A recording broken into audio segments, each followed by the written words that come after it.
All right, I know a lot of y'all have been closely following our battle with City of Jackson and our ability to use chicken litter within the city limits. Just in case you're not familiar with what happened, earlier this month, Jackson City Council had a meeting and an ordinance was brought before the City Council to ban the use of chicken litter within the city limits of Jackson, and that was brought upon us all of a sudden, and it was passed by a vote of 9-0.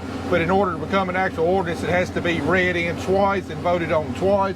It was going to be voted in and was going to be read again at the October 3rd meeting of the City Council. Well, anyway, I just got word that the City Council has decided to drop the matter. It will not be on the agenda for the October 3rd meeting, and the reason for that is that they realized that they had a losing battle.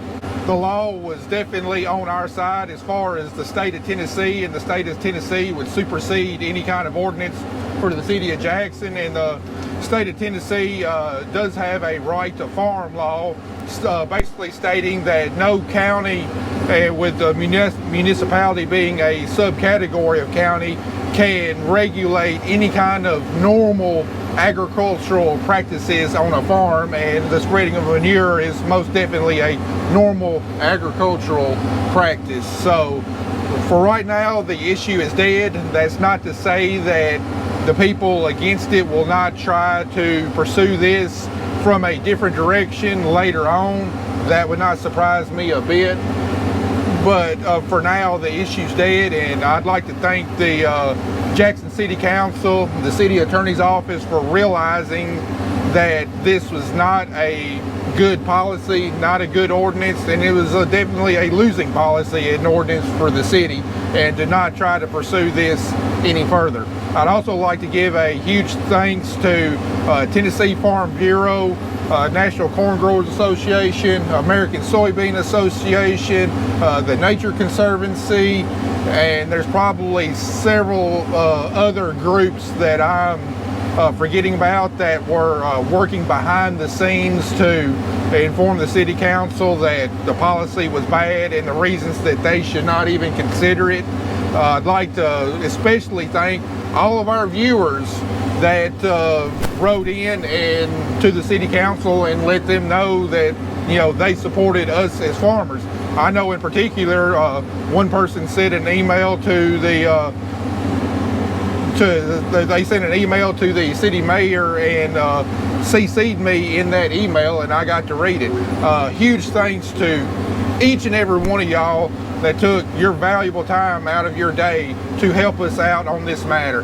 Ultimately, I don't really know what the deciding factor is, but I'm sure that all of these organizations and people put together, along with our fight against it, helped sway the City Council to know that this was not a policy that they needed to pursue. And I applaud them for coming to that realization. I was able to have a conversation with a couple of City Council members myself. One of them went extremely favorably. The guy just did not realize how that was going to affect farmers. And then the other conversation I had, well, it didn't quite go so well, but they appreciated where we were coming from, and I appreciate the opportunity to go. I appreciate the opportunity to talk to them. But thankfully, right now this issue is dead. I don't have to take time out of our busy schedule this coming up Tuesday to go attend this City Council meeting. Potentially waste a half of a day to let our voice be heard. But we'll definitely keep close tabs on the matter, because like I said, it wouldn't surprise me if this issue surfaces again in the future. But several other positive things did result out of this.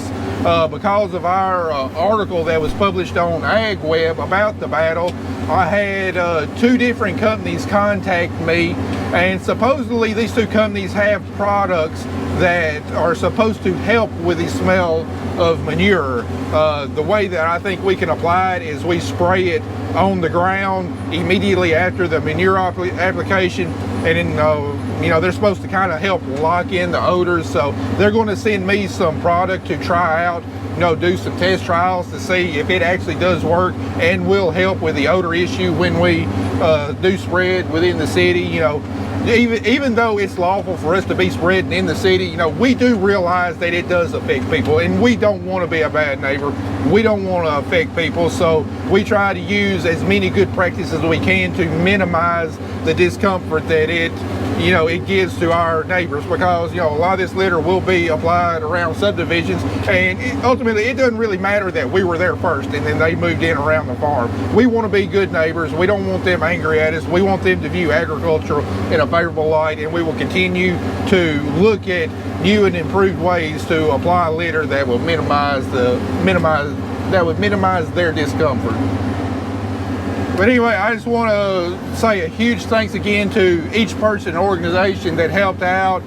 What happened is proof that things can get done politically, and it doesn't require rioting, it doesn't require screaming, calling names, burning down buildings, and all the other stuff that we see with politics nowadays. If you're calm and collected, factful about the information that you present, you're going to be better off on your cause in the long run. So please let that be a lesson if you ever have to, try to get anything accomplished politically for a certain cause.